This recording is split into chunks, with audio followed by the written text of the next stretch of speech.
Welcome to News 9 Live. I'm Neha. Are India-China ties touching a new low? The troops of the two countries were involved in a physical clash along the line of actual control in the Tawang sector in Arunachal Pradesh on the 9th of December.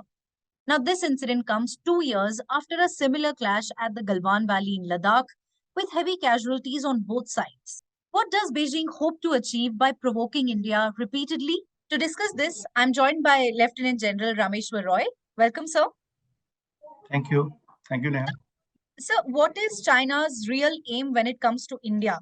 Is it India's growing popularity, growing relevance that bothers China? You see, if we trace the timeline a little further back, China has its borders with 14 countries, which is nearly around 22,000 kilometers. It has been able to resolve its borders with 12 of those countries. It has left out only two, India and Bhutan. So the border dispute with India, Bhutan, it is not interested in resolving because this is the leverage China has. As and when it wants to put up its NT, it will simply raise the border issue. If you go in the past, whenever there has been a high-level dignitary visit of Chinese to India, there was always some kind of an issue on the borders, including last visit of Xi Jinping to India, when we had the kind of standoff with Chinese troops at that time also. So basically, China wants to use this border dispute with India as a leverage. That is issue one. And secondly, for the same issue of leverage, it has extended the leverage by claiming nearly 96,000 square kilometers of area of Arunachal Pradesh, calling that it has been, it is an area called South Tibet. It wants to name it as South Tibet. You just mentioned in your prelude about the intervention or the Chinese aggression in Ladakh in 2020. That was a precursor to what it has done now in Tawang. And China simply wants to achieve this, that firstly it has a policy of creeping forward on the borders. It keeps coming forward.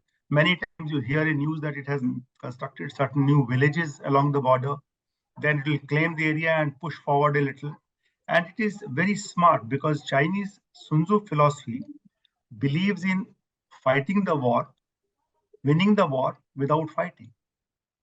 So it comes forward to the level before the whole conflict goes into a proper conflict mode of the kinetic variety, where the weapons are used. It doesn't allow that to happen now. So in the garb of maintaining peace and tranquility, it nearly gobbled up around 1,000 square kilometers of area in Ladakh, starting from Depsang down south to Demchok. And a similar exercise is now have been undertaken in Tawang area. It also tries in between the Shipkla area. That is the central sector of the Indo-China border. So this is the problem China has. It also maintains an aggressive posture along this border, as we call it LAC, because of the Tibet problem, because it is very, very fearful of this Tibet issue cropping up any point of time, because it has not yet fully been assimilated into China as far as the world is concerned. China has done it. And China under one policy also wants to gobble up Taiwan. See? Right. So these are various factors, with India, it is very specific that it has to keep this leverage on. And therefore, the border dispute has been going on for last so many years. Right. So talking about the latest standoff, was the Arunachal standoff waiting to happen? Was it on expected lines? And is that why our forces were able to reportedly outnumber them? Absolutely. Absolutely.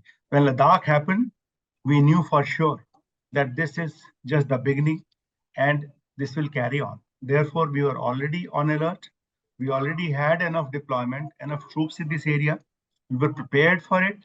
We are prepared for these actions of Chinese anywhere along the LAC as of now. Of course, there is a small little caveat that all these preparations and maintaining that many troops along the LAC has got its implication in terms of the costs, human costs, in terms of the psychological cost to the Indian Army, in terms of the stretching the army routine from the earlier field areas to much bigger and longer field areas. So therefore, it will create a lot of strain on the army as an organization and nation also as a state, because a lot of resources will go into this on a yearly basis. Right. So India is also going to test Agni 5 between 15th and 16th. Is there a link between that plan and China's action in Arunachal? Not really. See, these are the weapons, missiles, and all these upgradations. This keep happening to any force for that matter. What is more relevant with China is that we have to be tactically very strong on the LAC, because, like I told you, China would not be interested in going in for a full-fledged conflict.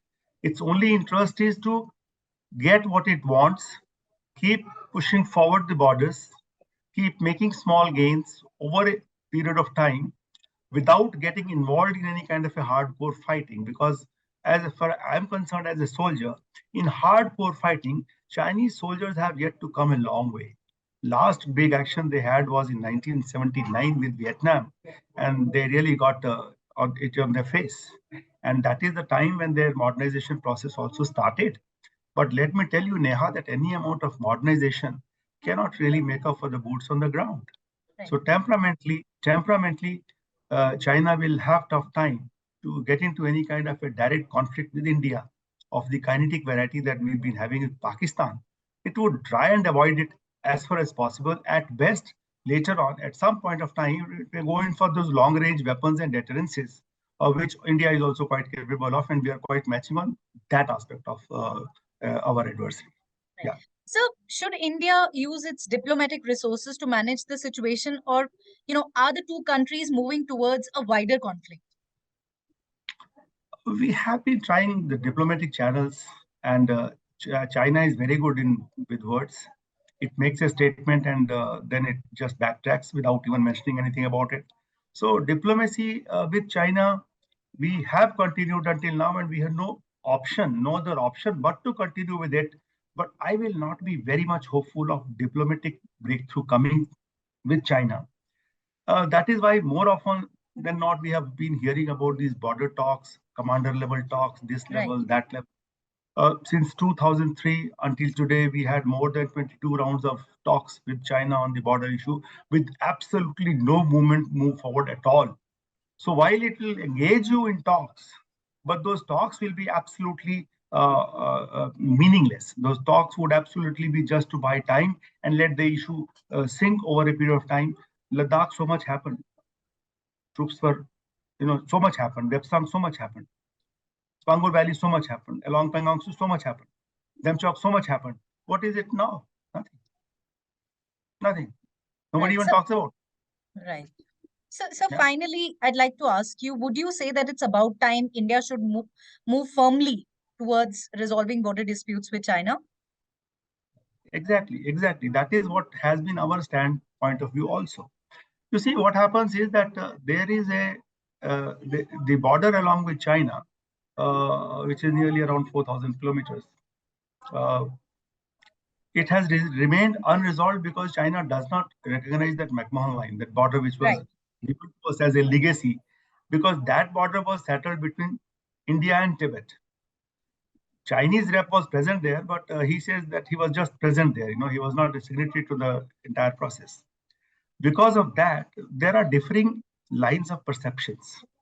In our perception, the line of actual control lies more to the east. In their perception, Chinese perception, it lies more to the west. Obviously, they want to maintain their perception, therefore, they come forward and they cross over our perception. And this clash normally happens because of such a reason. Many a times, this clash is avoided by simply avoiding the patrolling points itself. That we patrol up to a point, put our telltale signs to say that we had come up to this point and come back. They do likewise. They come up to their perceived line of LAC, they leave the telltale signs and go back saying that, look, we had come here. This has been going on for many years, but this actually had no outcome. And now I think that they have read this issue over a period of time, and slowly they are now getting more aggressive about it. It's time that we too get aggressive about it. As a soldier, I would not really like to fight the enemy with the open arms like yesteryears, or like the the thousands of years of back when people used to just do the malyud on the borders. I would, if I have given a weapon, I have to have freedom to use this weapon to kill the enemy, and I want that freedom back, regardless of that we want to maintain peace and tranquility on the border, because it's very, very demoralizing for a soldier to fight the enemy without the weapon on which he has been trained for donkey's years. And that point is all that I would like to sort of request the policymakers. That is time that let's push it to kinetic factor. Let's push it to kinetic war, regardless of the consequences, because it's time that we start giving them a little more than what they think that they can stay below the threshold. Right, so I'll wrap up on that note. Thank you, Lieutenant General, for joining me. Thank you all for watching.